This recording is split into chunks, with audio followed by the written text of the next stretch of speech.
साईं तेरे चरणों में कोटि प्रणाम।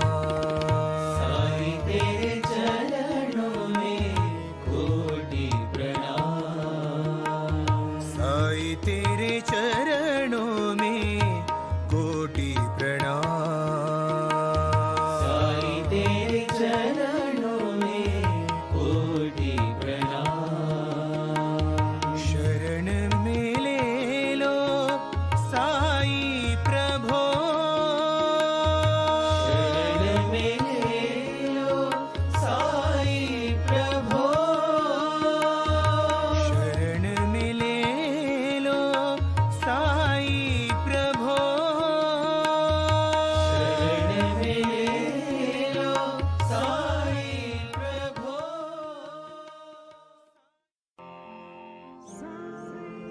नमस्कार। जागतिक योग दिन मैंने साईं वाणी को प्रारंभ किया और उसी दिन से मैं कह रहा हूं कि ये मेरा पूरा प्रयास सिर्फ और सिर्फ ध्यान और मेडिटेशन के लिए है। प्रारंभ करो और जारी रखो। इसी विचारधारा के साथ हमने साईं वाणी को प्रारंभ किया और आज पूरे विश्व से पूरे हजारों करोड़ों लोग जुड़ रहे हैं। भाई और बहनों, एक बात मैं विश्वास के साथ कहना चाहता हूं। साईं बाबा अपने जीवन में क्रांति करते हैं और वो क्रांति कौन सी क्रांति है? विचारों की क्रांति है, कृति की क्रांति है और बदलाव की क्रांति है। मैंने पहले दिन कहा था मैं कोई मनोरंजन के लिए आपके साथ वार्तालाप नहीं कर रहा हूं। ये साईं वाणी का जो प्रयोग मैं कर रहा हूं उसमें आज जागतिक योग दिन के ऊपर 21 जून को पूरे विश्व में योग दिन मनाया जाता है और हमारी भारत भूमि इस योग की जन्मभूमि है। भारत से पूरे विश्व ने योग को अपनाया है और इसी के लिए हमारे यहाँ करोड़ों हजारों योग महर्षि हुए। पतंजलि योग जी ने इस माध्यम से हमें जीवन में बदलाव लाने को सिखाया। कुछ कुछ ऐसी बातें होती है जो मेरी भूमि से, मेरी भारत माँ से जुड़ी है और वो भारत माँ ने पूरे विश्व को मार्गदर्शन किया है। इसके लिए कोई दोहरा नहीं। साईं बाबा ने पूरे जीवन में श्रद्धा और सबूरी का नारा दिया। श्रद्धा का मतलब होता है पूरी तरह से विश्वास और सबूरी का मतलब होता है पेशेंस। सबका मालिक एक उन्होंने कहा। हजारों करोड़ आए, लोग जुड़े। आज भी 1918 में बाबा ने समाधि ली और अभी 2018 भी कुछ साल पहले ही गुजर गया। 5 साल हो गए उसके ऊपर, 100 साल के ऊपर 105 साल। आज भी हम बाबा के विचार हम सबके साथ जोड़ते हैं। मैं आज एक कहानी से शुरुआत करने से पहले कहना चाहता हूं, पतंजलि योग महर्षि ने हमें जो योग का ज्ञान दिया उस ज्ञान को हमने कुछ कुछ हिस्सों में बांटा है। साई ध्यान और साई क्रिया का प्रारंभ किया है और जारी किया है। हमने तो साईं वाणी का टैगलाइन और आप सबको मेडिटेशन के लिए मंत्र दिया है, प्रारंभ करो और जारी रखो। क्या है ये विचारधारा? क्यों है विचारधारा? मैं आज अष्टांग योग के बारे में कुछ कहना चाहता हूं। आप सब ये सब चीजें जानते हैं लेकिन करते नहीं। मुझे करने वाले लोग चाहिए। मुझे वो लोग चाहिए जो खुद को सिद्ध कर रहे हैं। आज मैं हिमांशु नाम के मेरे एक परम मित्र के बारे में जिक्र करना पसंद करता हूं। एक छोटे से गांव से, छोटे से कुनबे से आया हुआ लड़का पुणे के PICT कॉलेज से इंजीनियरिंग करता है और उसके बाद एक बड़ी MNC में जॉब करते करते अपने ध्यान धारणा के साथ साथ जुड़ के साईं वाणी को जुड़ जाता है और साईं वाणी का परम भक्त बन जाता है। उसके बाद उन्होंने जो क्रांति की उसको सराहने लायक है। वो आज भी अपने कार्य के लिए बहुत अच्छी तरह से जुड़ा है और अपना कार्य कर रहा है और अभी अभी वो 20,000 फुट के ऊपर जाके साईं वाणी का झंडा फहरा के आया है। मैं बालाजी को कहूँगा कि ये सब पूरे भारतवासियों के, मेरे विश्व के सभी साईं भक्तों को उसका वीडियो और उसका जो उन्होंने जो 20,000 फुट के ऊपर जाके जो साईं वाणी का जो झंडा फहरा है उसके लिए हम उसको सच में हिमांशु मैं आपको सलाम करता हूँ, आपकी हिम्मत की दाद देता हूँ। लेकिन मैं हिमांशु से कहता हूँ, हिमांशु तू इतने ऊपर कैसे चढ़ जाता है? विमान से नीचे उड़ी कैसे, छलांग कैसे मारता है? आज वो भारत में एक भी जगह पे वो फैसिलिटी नहीं है। बैंकॉक में जाके उन्होंने ट्रेनिंग लिया, स्क्यूबा डाइविंग से लेके पैराडाइविंग तक वो काम करता है। मैं हिमांशु को सच में धन्यवाद देना चाहता हूं और मैं कहना चाहता हूं तू कर रहा है बिकॉज इसका रीजन है, इसका पर्पस है, योग कर रहा है। हर दिन हिमांशु योग और मेडिटेशन करता है। मैं आज मेरे गुरु BKS अयंगार जी को प्रणाम करता हूं पल्लवी जी कहाने जिन्होंने हमें योगा सिखाया, उनको प्रणाम करता हूं। और मैं खुद आज अष्टांग योग के बारे में कुछ जिक्र करना पसंद करता हूं। भाई और बहनों, स्पष्टता के साथ कह रहा हूं, अगर करोगे योग तो रहोगे निरोग। 100 साल तक आपकी जिंदगी बहुत अच्छी तरह से गुजरेगी अगर आप फिट रहोगे तो। बहुत सारे जो आस्था चैनल को आज हम आस्था भजन पे ये सब कर रहे हैं, आस्था चैनल पे कर रहे हैं, बाबा रामदेव जी ने तो पूरे विश्व को योग के बारे में कितना ज्ञान दिया। मैं खुद पिछले 6 महीने से योगासन हर दिन करता हूं और मुझे बड़ी प्रसन्नता हो रही है। सूर्य नमस्कार तो इस धरती को दी हुई बहुत बड़ी शक्ति है, लेकिन ज्ञान बहुत हो गया है। गूगल के माध्यम से ज्ञान बहुत हो गया है, आत्मसात करने को लोग भूल चुके हैं। यम, नियम, प्राणायाम, प्रत्याहार, धारणा, ध्यान, समाधि, ये है जीवन की असली पूंजी। ये अष्टांग योग को हम जब हमारे जीवन में आत्मसात करेंगे, मैं विश्वास के साथ कहना चाहता हूं, आपके जीवन में क्रांति आएगी, बदलाव आएगा। सूर्य नमस्कार से लेके अलग अलग आसन हम कर सकते हैं। आप देख सकते हो कितने सारे आसन प्रकार है। उसके लिए तो मैं कहना चाहता हूं कि कुछ दिनों के बाद जैसे ही आप साई ध्यान और साई क्रिया से जुड़ोगे, आप अपने जीवन में बदलाव लाओगे। आज बहुत ही महत्वपूर्ण बात मैं कहना चाहता हूं, और यह महत्वपूर्ण बात पता है कौन सी है? यह महत्वपूर्ण बात सिर्फ बात करने के लिए नहीं है। कुछ कुछ विषयों को मैं बहुत करंट नॉलेज से और करंट समस्या से कनेक्ट होता हूं, तो आप ये मत समझना कि आध्यात्मिक ज्ञान का चैनल सुन रहे हो और आप हमें रोजमर्रा की जिंदगी के बारे में कह रहे हो। यही तो कहने की जरूरत है। अध्यात्म ये नहीं कहता कि अगर सन्यासी बनना है तो हिमालय में जाओ। अध्यात्म ये कहता है परिवार में रह के सन्यासी बन के रहो। सबसे पहली बात पंचसूत्री आज मैं योगा के साथ कहने वाला हूं। मुझे बहुत मित्र बोलते हैं अभी फोन करके, सुनील जी थोड़ा कहानियां मैंने पहले ही कहा है, मनोरंजन के लिए नहीं है, जीवन में बदलाव लाने के लिए। आज आप 21 जून 2023 को संकल्प करेंगे कि हम हर दिन 5-5 आसन करेंगे और 12 सूर्य नमस्कार करेंगे। यह आज का दृढ़ संकल्प है साई वाणी का, और मैं मेरे पूरे विश्व के फैले हुए सभी साई भक्तों को कहना चाहता हूं, 12 सूर्य नमस्कार करने का आज दृढ़ संकल्प आप करें, और उसमें 108 तक सूर्य नमस्कार आप कर सकते हैं। आप फिट रहोगे, करोगे योग, रहोगे निरोग। आज का दूसरा गुरु मंत्र है, करोगे योग, रहोगे निरोग। निरोग, रोग ही नहीं लगेगा आपको, और इससे ज्यादा खुशी क्या हो सकती है? स्वास्थ्य को अगर अच्छा बनाओगे ना तो बहुत अच्छा रहोगे। और मैं योग का सबसे महत्वपूर्ण विषय जोड़ना चाहता हूं भाई और बहनों, बहुत ही अहम विषय के ऊपर आज मैं बात करने जा रहा हूं।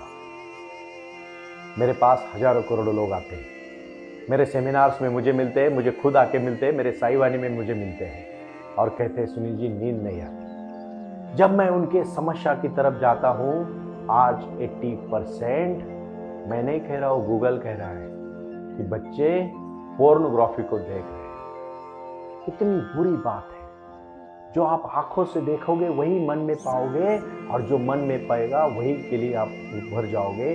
कितने सारे आज गुनाह बढ़ रहे हैं, इसका मूल जल है हम क्या देख रहे हैं। जो चीज हमें इजी में अवेलेबल हो रही है, गूगल कहता है कि 50% ट्रैफिक सिर्फ पोर्नोग्राफी का गूगल पे देखा जाता है। आप क्या कर रहे हो? क्यों अपनी जिंदगी बर्बाद कर रहे हो भाई और बहनों? मैं विश्वास देना चाहता हूं, जो बंदा आज योग के दिन में योग से जुड़ेगा वो इस चीजों से दूर रहेगा। विश्वास रखो मेरे शब्द पे। योग करना मतलब अपने जीवन में इंद्रियों को काबू करना। मैंने पहला आसन कहा है सूर्य नमस्कार। ये करने के लिए जब सूर्य उगता है तो आपको उठना पड़ेगा। ब्रह्म मुहूर्त तो छोड़ो, लेकिन कम से कम सूरज उगता है तब तो उठो, क्योंकि जीवन में बदलाव लाना है। साई वाणी आपके जीवन में बदलाव लाने के लिए है। अच्छा पढ़ना पड़ेगा, अच्छा बोलना पड़ेगा, अच्छा सोचना पड़ेगा, अच्छा करना पड़ेगा, तभी तो जीवन में अच्छा होगा। एक दिन आप देखो, ये जो बीमारियां मैं बोल रहा हूं ना, ये पूरे इंसान को खत्म करके देती है, क्योंकि उसकी ऊर्जा उसी चीज में चली जाती है, एडिक्ट हो जाता है वो। शराबी को शराब एडिक्ट करती है, किसी अलग काम करने को, बुरा काम करने को, वो चीज उसके ब्रेन में एक प्रकार का शक्ति उत्पादित करती है और वही काम करने के लिए उसको बोलती है, बार बार उसको प्लेजर मिलता है उस चीज से, क्योंकि वो चीज आज इंटरनेट में कुछ नहीं खर्चा, इंटरनेट हो गया, कुछ भी देख सकते हो, उसको बैन नहीं कर सकते। आप कहोगे सुनील जी योग दिन के ऊपर आप इस विषय पे, यस आज ये बोलना पड़ेगा, ये बातें छुपा के नहीं रखे फायदा। मैं कह रहा हूं आपके जीवन में बदलाव लाना है। साईं बाबा कहते हैं मेरा भक्त वही हो सकता है जो बुरा ना देखे। याद रखना गांधी जी ने 3 मंकी के बारे में, 3 बंदरों के बारे में कहा था, बुरा ना देखो, बुरा ना सुनो, बुरा ना बोलो। मैं आज कहता हूं बुरा ना देखो, बुरा ना करो। 5th 6th स्टैंडर्ड के बच्चे, मैं छोटी सी कहानी कहना चाहता हूं, आप इस कहानी को शांति से सुन लीजिएगा। एक ऋषि के आश्रम में 3 बच्चे पढ़ने जाते हैं और 3 बच्चे अपने जीवन में पढ़ने का काम शुरू करते हैं। 10 साल, पुराने जमाने में 10-10, 15-15 साल ऋषि के आश्रम में रहना होता था और तीनों बच्चे ऋषि के आश्रम में जाके बहुत शांति से ज्ञान लेते हैं। लेकिन एक चीज याद रखना, ऋषि भी बहुत ही ईमानदार ऋषि होते हैं। अपने बच्चों को सब सिखाते हैं, सब ज्ञान देते हैं और तीनों बच्चे ज्ञान लेके निकल जाते हैं। ज्ञान लेके जब निकल जाते हैं तो अपने राज्य में जाके काम करना शुरू करते हैं। पहला बच्चा कुछ बीमारी होके मर जाता है, दूसरा बच्चा बहुत मेहनती होता है लेकिन राजा उसको राजपद नहीं देता, लेकिन तीसरे बच्चों को राजा राजपद देता है। जैसे ही वो राजा को राजपद मिलने के बाद उसको घमंड आ जाता है कि मैं तीनों में से दोनों भाइयों को हरा के मैं बन गया, और फिर उसके ऊपर घमंड आता है। योग करेगो आप, योग अगर आपके जीवन में करोगे ना हमेशा, तो याद रखना घमंड कभी नहीं आएगा। आपने देखा योगी कितना शांत होता है, उसकी प्रसन्नता देखिए अपने चेहरे पे कितनी शांत होती है। मैंने मेरे खुद के जीवन में, मैं अयंगार जी को जब मिला तब मुझे बहुत खुशी हुई, क्योंकि 96 ईयर वो जिए और पूरे विश्व को योगा सिखाया। आज भी हमारी बहन पल्लवी कव्हानी जी हमें योग जब सिखाती है ना तो बड़ी प्रसन्न होती है। कभी मैंने उनके चेहरे पे दुख नहीं देखा। आज मैं क्यों कह रहा हूं तीसरे बच्चे की कहानी, आप शांति से सुन लेना। और फिर तीसरा बच्चा जब राजा बन जाता है तो उसको घमंड आ जाता है, अपने पिताजी को पहले मार देता है, बड़े छोटे भाई को जो उसका भाई होता है उसको भी मार देता है और पूरे राज्य की गद्दी संभाल लेता है। पूरे विश्व में उसका नाम हो जाता है और वो घमंड के साथ हर जगह पे घूमता है, लेकिन कुछ जगह पे उसकी बातें सुनाई देती है, कितना महान राजा है, कितनों के उन्होंने हराया, खुद के बाप तक उसने मार डाला। अब इसको मुझे सोचना पड़ेगा कि इसका गुरु कितना महान होगा। फिर वो राजा सुनता है कि मैं इतना मेहनत करता हूं, मैं राजा बना हूं, मैंने सब कुछ हासिल किया है और खामोखाम गुरु का नाम लिया जा रहा है। गुरु ब्रह्मा गुरु विष्णु गुरु देवो महेश्वरा गुरु साक्षात परब्रह्म तस्मै श्री गुरुवे नमः। धर्म क्षेत्रे कुरुक्षेत्रे समवेताः युत्सवा मामका पांडव क्षय कुमकुर्वत संजय। ये जो गीता है, जो गाथा है, तुकाराम जी की गाथा है, ज्ञानेश्वर जी की ज्ञानेश्वरी है हमारे महाराष्ट्र में। मैं कहना चाहता हूं अभी आलंदी और पंढरपुर से, अपने यहां 2 जगह पे देहू और आलंदी से पंढरपुर तक की वारी निकली है। 8-9 लाख लोग पूरी तरह से पैदल जा रहे हैं और 15 दिन में वहां चंद्रभागा के इस रिवर पर इस बहुत बड़े जश्न होता है, हजारों करोड़ लोग नाचते हैं, ज्ञानोबा तुकोबा विठोबा, ज्ञानोबा तुकोबा विठोबा, इसका जागर हो जाता है और इसमें भक्ति का सागर इसलिए झूम उठता है। और विठल की जो मूर्ति आपने देखा, भगवान कृष्ण भगवान विष्णु का जो सम्मट है, जो मिलाप है, वो शांति से, सुख से, समाधान से है। और यही बात को मैं कहना चाहता हूं। फिर वो अपने गुरु के पास जाता है और गुरु को कहता है, गुरु जी मुझे आपको तलवार युद्ध में हराना है, क्योंकि मेरा ही नाम लेने की बजाय कई जगह पे मैं सुन रहा हूं कि उसका गुरु कितना महान होगा, तो आप ही ऐसे हैं जिनको मैं हराऊंगा तो मैं जगत जेता बन सकता हूं, विश्व विजेता बन सकता हूं। गुरु जी कहते बेटा ऐसा मत कर, मैंने तुझे सिखाया, मेरे से क्यों लड़ रहा है, मैं तो एक छोटा सा ये आश्रम चलाता हूं, बच्चों को सिखाता हूं। नहीं, मुझे आपके साथ द्वंद्व करना है और आपको हराना है, फिर मैं जगत जेता बन जाऊंगा। गुरुजी कहते हैं जैसी तेरी मर्जी। और गुरुजी कहते हैं कोई बात नहीं, जैसे तू बोलेगा वैसा होगा। इसको तो घमंड आया होता है, अहंकार आया होता है। मैं इसलिए कहना चाहता हूं आज गुरु इस योग मुहूर्त पे योग करने वाला कभी घमंड नहीं करेगा, कभी कोई अतिशयोक्ति नहीं करेगा, कभी कोई अपना अहंकार नहीं जताएगा। यम, नियम, प्राणायाम, प्रत्याहार, धारणा, ध्यान, समाधि, यही तो है योग। 21 जून को संकल्प करना है, 21 जून को, और पूरे लाइफ तक करते रहना है कि खाली एक दिन करके योग दिन का फोटो खिंचवा के रुकना नहीं है, बिल्कुल रुकना नहीं है। उसको घमंड होता है तो उसको घमंड कैसा रोकेंगे? फिर गुरुजी कहते हैं जैसे तू चाहता है ऐसे करेंगे। वो कहता है 8 दिन के बाद हम द्वंद्व करेंगे और तलवार से द्वंद्व करेंगे। वो राजा जैसे ही जाता है तो उस दिन उसको रात को नींद नहीं आती।